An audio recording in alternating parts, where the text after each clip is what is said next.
Hello everyone, আশা করি সকলে ভালো আছো এবং সুস্থ আছো। আর তোমরা দেখতে পাচ্ছ যে আমি এনেছি ইয়োর ফিলসফিতে বার্কলের আহ, আজকের লাস্ট প্রশ্ন, এমসিকিউ প্রশ্ন। এই এমসিকিউ প্রশ্নগুলো তোমাদের নেক্সটে হেল্প হবে।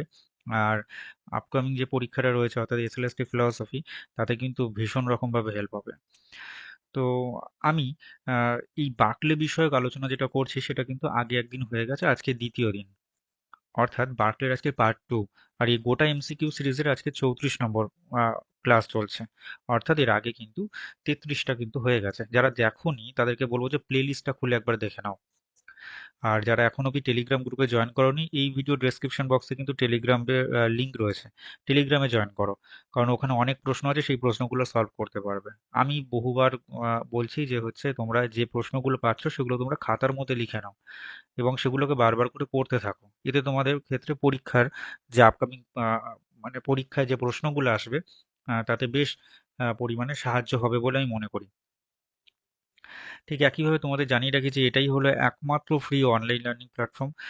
এছাড়া দ্বিতীয় কোনো ফ্রি অনলাইন লার্নিং প্ল্যাটফর্ম নেই ওয়েস্ট বেঙ্গলে। বাদবাকি অন্যান্য জায়গায় পেইড প্রমোশন চলে।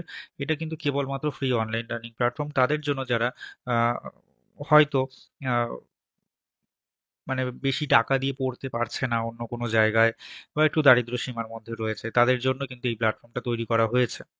সুতরাং তোমাদের একটু সাপোর্ট দরকার, এবং সেই সাপোর্টটা আমি বরাবরই বলে রাখি যে হচ্ছে একটা সাবস্ক্রাইব আমার কিন্তু প্রাপ্য তোমার থেকে, কারণ আমি এত পরিশ্রম করছি। কেবলমাত্র একটা সাবস্ক্রাইব করে দিও, ঠিক আছে? আর একটা লাইক করে দিও যদি তোমার এই ভিডিওটি পছন্দ হয়। তো আমি কথা দীর্ঘায়িত করব না। আমি অনেকবারই বলেছি যে বিষয়বস্তু বিষয়ক।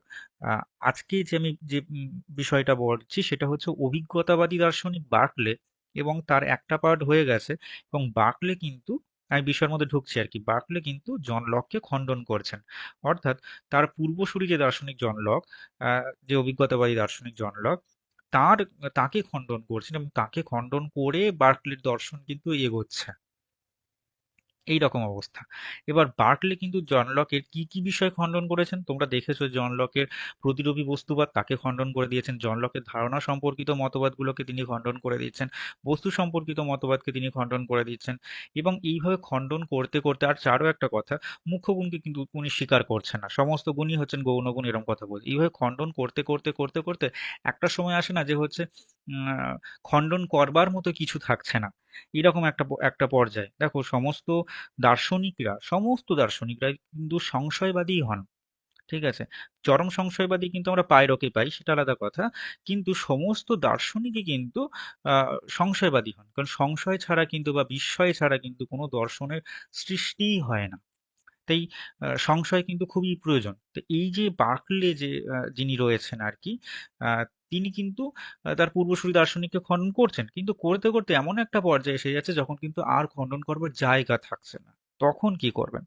তখন সেই মতো অবস্থায়, আমি কিন্তু এর আগেও বলেছি যে সেই সময়কালে যে ব্যবস্থাপনা ছিল, তা কিন্তু আমরা যে আধুনিক ভারতবর্ষে বসবাস করছি, এখানে খুব সহজেই কিন্তু আমরা সরকারের বিরোধী কথা বলতে পারি, খুব সহজেই ধর্মের বিরুদ্ধাচরণ করতে পারি। কিন্তু তৎকালীন সময় কিন্তু করা যেত না। যদি করতো তাহলে কিন্তু তাদেরকে মেরে ফেলা হতো, নানানভাবে মেরে ফেলা হতো। তাই জন্য বার্কলে করছেন কি, এই যে খণ্ডন করতে করতে করতে একটা পর্যায়ে দেখছে যে না, আর তো কিছু করবার নেই, তখন কিন্তু তিনি ঈশ্বরকে স্বীকার করছেন। তো এই যে আমি যতটুকু বললাম, এর অর্ধেকটা আমি আগে বুঝিয়ে দিয়েছি।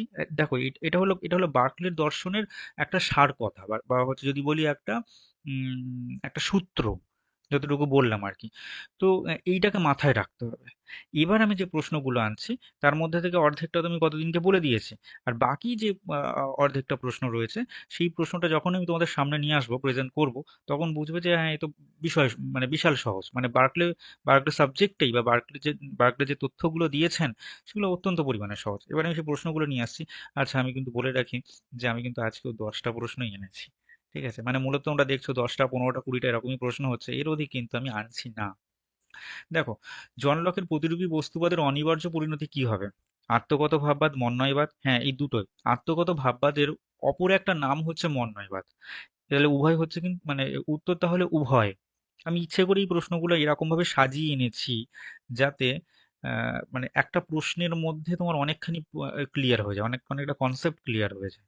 তাহলে উত্তর কিন্তু তোমার হচ্ছে গ, নেক্সট প্রশ্ন দেখো, বস্তুর ধারণাকে অস্বীকার করে ধারণাই বস্তু, তাহলে দেখো বস্তুর ধারণা, এবারে এই প্রশ্নটাকে বোঝো, বস্তুর ধারণা যদি স্বীকার করছেন, যদি এরকম প্রশ্ন থাকতো তাহলে কিন্তু জন লক। এবার দেখো বস্তুর ধারণা যদি স্বীকার নেই, এখানে প্রশ্নটা উল্টো দেখো, বস্তুর ধারণাকে অস্বীকার করে ধারণাই বস্তু, এরকম কথা কিন্তু বলছেন বার্কলে। তাহলে প্রশ্নের ধরনটা বুঝতে পারলে তো? দেখো আমি আছি, আমার ধারণা আছে, আর কোনো কিছুর অস্তিত্ব নেই, এরকম কথা কিন্তু বার্কলে বলছেন।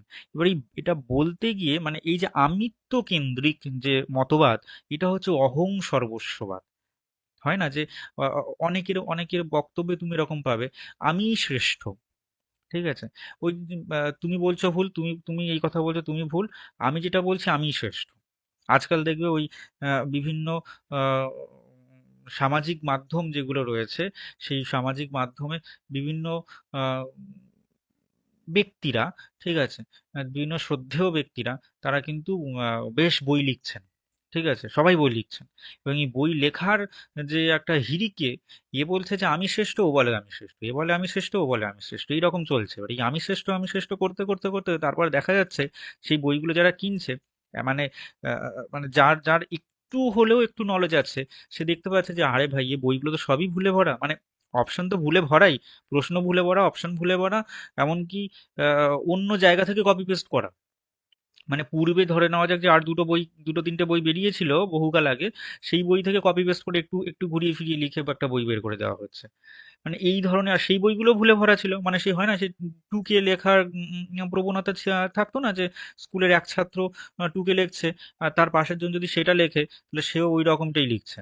একজন লিখলো কান, সে লিখলো ধান, তারপরে একটা ওরম ভাবে বান, এরম ভাবে চলতে থাকছে। মানে একের পর এক একের পর এক এইভাবে চলছে, একটা সার্কেল ভাবে এরকম ভুল ভুল ভুল ভুল এবং তর্স ভুল হচ্ছে। তো এইরকম ভাবে বাজারে যে বইগুলো এসেছে, এত ভুলে ভরা, এত ভুলে ভরা, যে ওই বইয়ের উপর ভিত্তি করে যদি কেউ যায় পরীক্ষায়, তার নৌকো ডুববেই ডুববে, গ্যারেন্টি, মানে কেউ বাঁচাতে পারবে না, পুরো ডুবে যাবে, একদম মাঝ পথে গিয়ে ডুবে যাবে।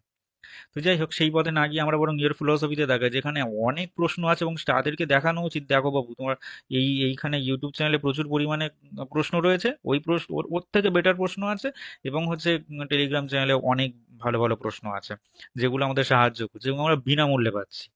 ঠিক আছে, যে টাকা খরচ করে মানে ফেল করার থেকে বিনামূল্যে পাস করা অনেক লাভের লাভ আছে। দেখো আমি আছি, আমার ধারণা আছে, আর কোনো কিছুর অস্তিত্ব নেই। ঠিক আছে, এই যে অহং মতবাদ বা অহং সর্বস্ববাদের কথা কিন্তু বলছেন বার্কলে।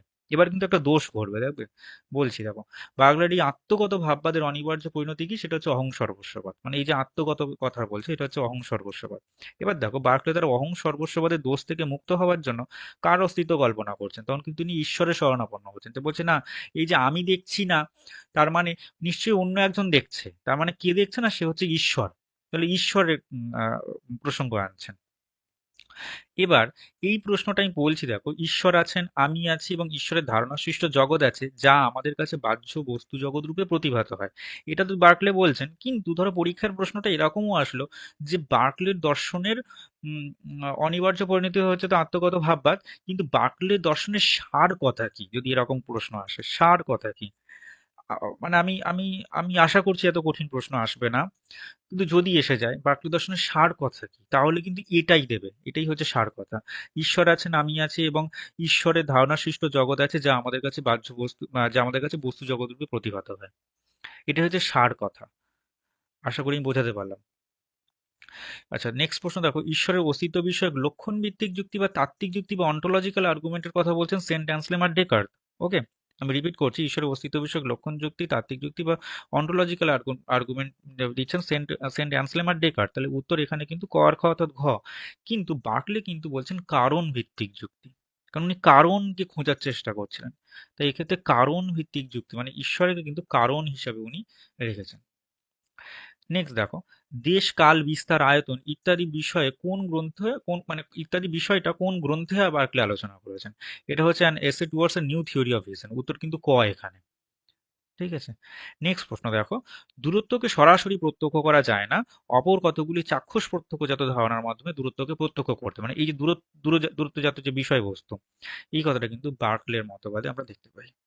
লাস্ট প্রশ্ন, আজকের লাস্ট প্রশ্ন। আর লাস্ট প্রশ্ন বলবার আগে তোমাদেরকে বলে রাখি, যদি ভিডিও ভালো লাগে, যদি সামনে পরীক্ষা এসে যাচ্ছে যদিও, একটা সাবস্ক্রাইব আমার প্রাপ্য, একটা লাইক আমার প্রাপ্য, এটা আমি আশা রাখছি, কারণ আমি বিনা পয়সায় যথেষ্ট পরিমাণে তোমাদের জন্য খাটছি। একটা একটা সাবস্ক্রাইব, একটা লাইক এবং বন্ধুদের সাথে শেয়ার করে দিও। আচ্ছা দেখো, বার্কলে তার নীতি দর্শন কোন গ্রন্থে আলোচনা করছেন? সেটা হচ্ছে প্যাসিভ অবিডিয়েন্স। এই গ্রন্থটার মধ্যে বার্কলে তার নীতি দর্শন মানে এথিক্যালি আলোচনা। যদি বলা হয় বার্কলের নীতি দর্শন, বার্কলের এথিক্যাল ইস্যু গুলো কোথায় আলোচনা হয়েছে, সেটা কিন্তু প্যাসিভ অবিডিয়েন্স এই গ্রন্থটার মধ্যে আলোচনা হয়েছে। ওকে, আশা রাখছি আমি যতগুলো বার্কলে থেকে প্রশ্ন দিলাম, এই প্রশ্নগুলো না একটু ঘুরিয়ে ফিরে একটু মডিফাই হয়ে কিন্তু পরীক্ষায় প্রশ্ন আসবে। কারণ এই জায়গাগুলোর বাইরে কিন্তু যাওয়ার মানে জায়গা নেই। মানে এই জায়গাগুলো বাইরে প্রশ্ন হওয়ার জায়গা নেই। হয়তো এই প্রশ্নটা দিল না, কিন্তু এই রকম বা এইরকম ধাঁচেরই একটু দিল। মানে তুমি যদি কনসেপ্টটা ক্লিয়ার করে নিয়ে গেলে তো এখান থেকে পরীক্ষার সময় বার্কলে থেকে যাই আসুক না কেন তুমি পারবে, দেখে নিও। ধন্যবাদ জানাই তোমাকে ভিডিওটি দেখবার জন্য। অবশ্যই সাবস্ক্রাইব দিও, ফলো করো ইওর ফিলসফিকে। আহ, এই চ্যানেলটাকে সাপোর্ট করো, কারণ তোমার সাপোর্ট ভীষণভাবে আমার প্রয়োজন। আর প্রেজেন্টার আমি। সবাই ভালো থেকো, সুস্থ থেকো। আহ, পড়াশোনা করো, ভীষণভাবে পরিশ্রম করো। তোমার সফলতা নিঃসন্দেহে আসবে, কারণ পরিশ্রম করলেই সফলতা আসে। ঠিক আছে, সহজ পন্থা অবলম্বন করতে যেও না। ঠিক আছে, দেখবে বাবা মায়ের সাথে কথা বলে দেখবে তারাও বলবেন সহজ পন্থা কিন্তু সঠিক নয়। পরিশ্রমই কিন্তু সঠিক, তাই পরিশ্রমটাই করো। ঠিক আছে, সবাই ভালো থেকো।